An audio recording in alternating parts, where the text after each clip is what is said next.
first guest is Angela Dodd, and I'd like to introduce you to Angela. Good morning, Angela. Good morning. Good How are morning. you? I'm wonderful. Thank you. Now, you wrote a very interesting book, Seated at the Master's Table.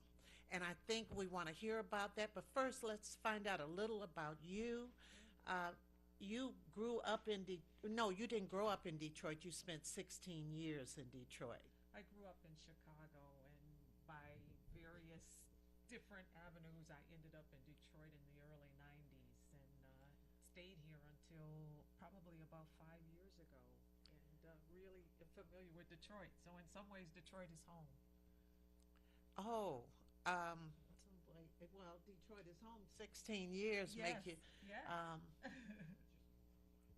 okay, I'm just going to move your mic over a little bit so we can Sure. make sure we. Oh, that's better. That's Better. much Okay. better. Okay. So you spent 16 years here, Hmm. and then you're back in Chicago now. So you're visiting. So we got to get you while you were here. Yes. Now, let's talk about Seated at the Master's Table. Sure. What is that about? It really is my journey to recognize that I need to be seated at the master's table on a daily basis. At a daily basis. And we're talking the master being whom? God Himself, the one and only God. Right, right, right. And what inspired this? I think we go through ups and downs, and Oh, we yeah. don't quite know why. We don't. We're constantly searching for the reason why. But the point of the book is that there is a purpose in the ups and the downs. Yes, yes.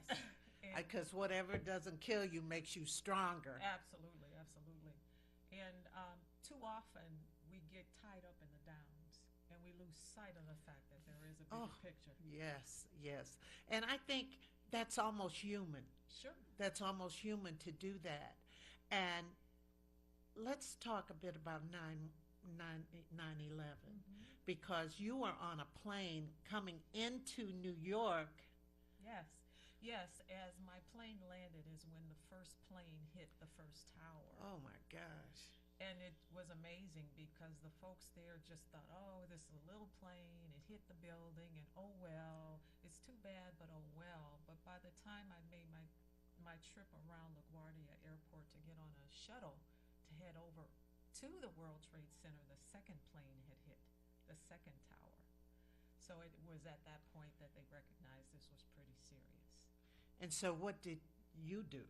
I'm sitting on a shuttle, didn't know what to do. The driver didn't know what to do, and basically he's trying to take me into the Manhattan to get to the World Trade Center because that's where I was going. And the amazing thing is that my plane sat on the runway here at Detroit for about 45 minutes, and had that plane been on time, I would have been at the World Trade Center. Well, you So know, God works in mysterious ways, He His really wonders to does. perform. He really does. And of course, to think I was sitting on the plane mad because the plane was 45 minutes late. So, you just got to give in to His divine will and His Yeah, purpose. you can't do anything about it. At first, you Exactly. get angry. Just what we were talking about. The downs sometimes they kind of get to you, They do. but once you calm down, you realize it was for a reason. Yes, yes, So, also, I noticed it said that you a year before you had a determination of multiple sclerosis. yes, yes. It was actually it was right before my 40th birthday, and I got this major diagnosis of multiple sclerosis after some tingling and numbness in my feet. It's like, what's going on here? And to get that diagnosis, and that was the beginning of my downs, if you will.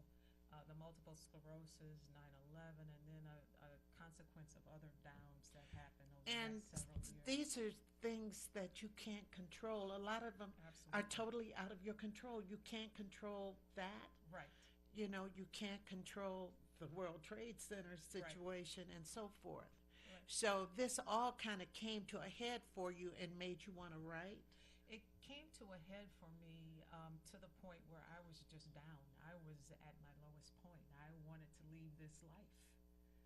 And I basically put pen to paper and kind of just wrote out my journey, thinking that at some level it could help somebody.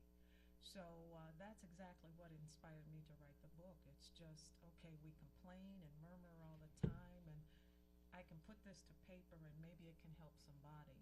And my message more than anything is just that the downs come to force us into that position where we have to take a seat. We have to take a seat daily to have that conversation with God, no matter how short or how long it is, to get His divine guidance, get His wisdom on the steps we should take on a daily basis. Oh, this is so important. And you have here one of the lessons that you share. You say, God loves me without limit. The main word in that statement is me. Yes. The good fight of faith is all about not letting anything or anybody change my mind about God's love and His multiple promises: health, prosperity, exceeding abundantly beyond anything I can ask or think. Admittedly, there are days when I have to constantly remind myself of that fundamental truth. Yes. And I see exactly what you mean, because sometimes because we are not in control and we want to control everything. Yes, That's the we do. thing. You want to control everything, but We you do. can't, We do. you know, and it was just so, these are the kind of things you have to remind yourself, yes, God's here for me, Sure. and so forth. So I think this is excellent. Where can people get your book? Oh, very easily. Amazon.com. If you just type in the name Angela Dodd, it is there for you. Or Seated at the Master's Table? Correct, is the name of the book. It's one woman's perspective on 9/11. Yes. And you have, why don't you tell us a little bit about the chapter you have on hindsight being 2020? There's a quote I put in the book that it's very you can't connect the dots unless you look backwards. And while we're going through, it's difficult to know why. It's difficult to understand why I've got to have so many downs and why the downs far outnumber the ups. But again, hindsight tells you that the downs are very, very necessary, that they bring you to a point of understanding your limitations and giving God an opportunity to be big in your life.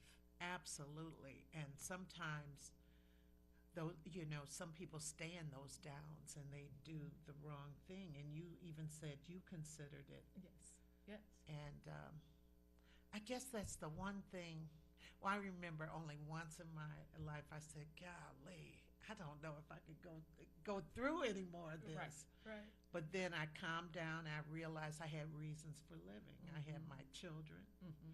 I had a job. I was well respected and everything. But that sometimes things crash in on you. They do.